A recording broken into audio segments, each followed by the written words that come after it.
Bienvenidos a esta inversión en un tema, un tema legal y ético bastante clave, la omisión del deber de socorro en nuestro Código Penal.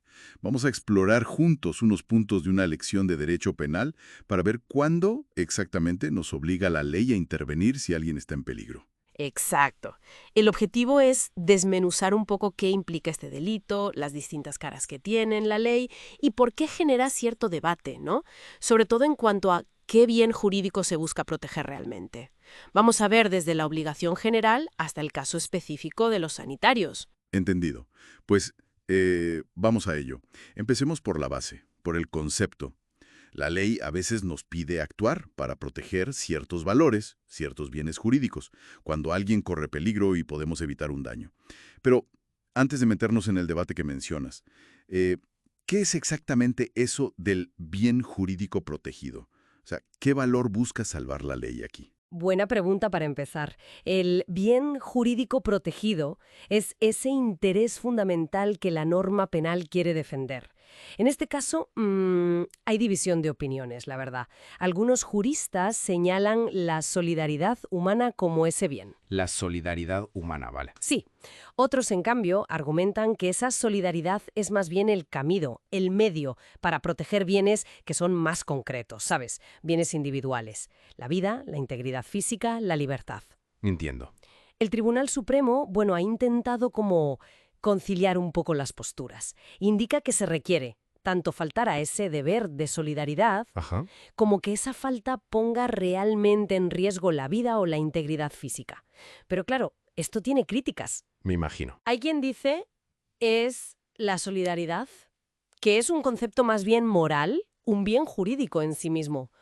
O lo son directamente la vida y la integridad, que se ponen en peligro. Es una tensión interesante, la verdad. Entiendo, esa distinción es clave. Ahora, si pienso en una situación real, me encuentro a alguien accidentado, por ejemplo, ¿qué condiciones exactas tienen que darse para que yo tenga la obligación legal de intervenir?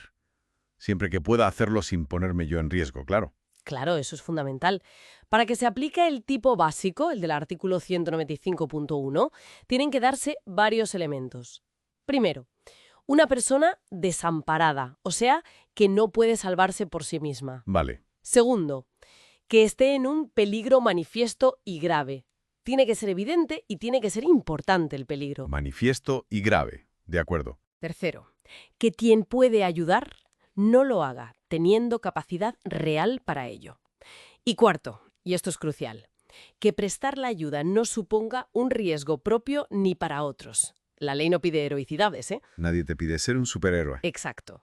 Además, es necesario que la persona se encuentre, directamente con la situación y sea consciente del peligro. Esto es lo que llamamos dolo. Saber lo que pasa y decidir no actuar. Justo eso. Es un delito de omisión pura. El simple hecho de no hacer lo que debes cuando puedes y debes ya consuma el delito. Vale, esa es la obligación general.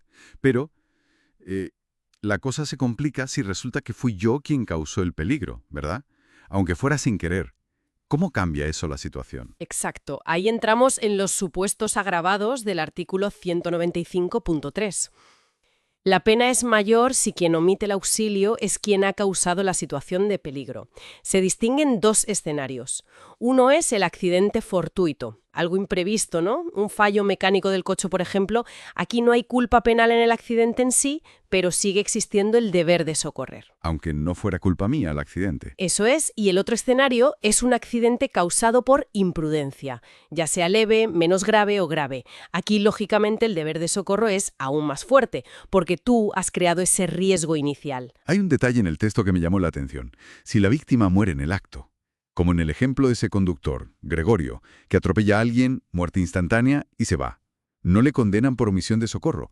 ¿Por qué? Pues porque técnicamente, si la muerte es instantánea, la víctima ya no está desamparada ni en peligro. El delito de omisión de socorro requiere que exista una posibilidad, aunque sea mínima, de que la ayuda sirva para algo, para paliar ese peligro. Ah, claro. Si ya no hay vida que proteger, ni peligro que mitigar, pues no puede haber omisión de socorro, ya no hay nada que socorrer. Tiene sentido legal. Sí, aunque suene duro. Y si uno no puede ayudar directamente, imagínate por limitaciones físicas o lo que sea, ya está, desaparece la obligación. No del todo. Ahí entra en juego la figura subsidiaria, la del 195.2. Si no puedes prestar socorro directo, porque no puedes físicamente o porque generarías más riesgo, Vale. entonces tienes la obligación de pedir auxilio urgente a otros que sí puedan hacerlo. Es el ejemplo de la persona mayor que ve caer a un obrero. Quizá no pueda moverlo, pero tiene que llamar a emergencias. Y urgentemente. La clave es la urgencia y llamar a quien pueda ayudar. Exacto. La obligación se adapta, digamos, a las capacidades de cada uno. Entendido. Y luego está el caso específico de los profesionales sanitarios. Tienen reglas propias en el artículo 196. Así es. Es lo que se llama un delito especial, porque solo lo pueden cometer ellos. Se castiga al profesional sanitario, médico, enfermero, técnica en emergencias, que, estando obligado por su función, en su horario laboral, Importante el matiz. Sí, muy importante. Pues que deniega asistencia sanitaria o abandona los servicios siempre que de esa negativa se derive un riesgo grave para la salud de las personas. Si están fuera de servicio, se les aplica la norma general, el 195, como a cualquiera. El ejemplo del médico de guardia, Enrique, que no quiso salir del hospital para atender a un accidentado justo fuera, y que luego falleció. Ese caso ilustra bien esto, ¿no? Efectivamente. Y hay que añadir un matiz importante aquí. Si esa negativa a asistir causa directamente la muerte o una lesión grave, podríamos estar hablando incluso de un homicidio o lesiones en lo que llamamos comisión por omisión. Ah, eso es más grave todavía. Mucho más. Se debe a la especial posición de garante del médico. Tienen una obligación legal reforzada por su profesión de proteger la salud, aunque, bueno, también podría darse una causa de justificación, como el estado de necesidad. Imagina un médico con varias urgencias vitales a la vez y pocos recursos. Tendría que elegir. Claro, situaciones límite. Entonces, al final, estamos ante una red bastante compleja donde se cruzan el deber que impone la ley, la capacidad real de actuar de cada uno, la evaluación del riesgo personal y ese valor social de la solidaridad, ¿no? Que al final se concreta en proteger la vida o la integridad. Es profundo el tema. Lo es, sí. Nos obliga a reflexionar sobre dónde traza la ley esa línea, a veces fina, entre el deber de ayudar y el derecho a la propia seguridad, a la propia autonomía. Quizá una última reflexión para quien nos escucha. ¿Cómo encontramos el equilibrio como sociedad entre exigir legalmente esta solidaridad en momentos críticos que parecen necesaria y a la vez respetar la libertad individual o el instinto de autoprotección? ¿Refleja la ley actual bien ese equilibrio o necesita ajustes? Ahí dejamos la cuestión en el aire.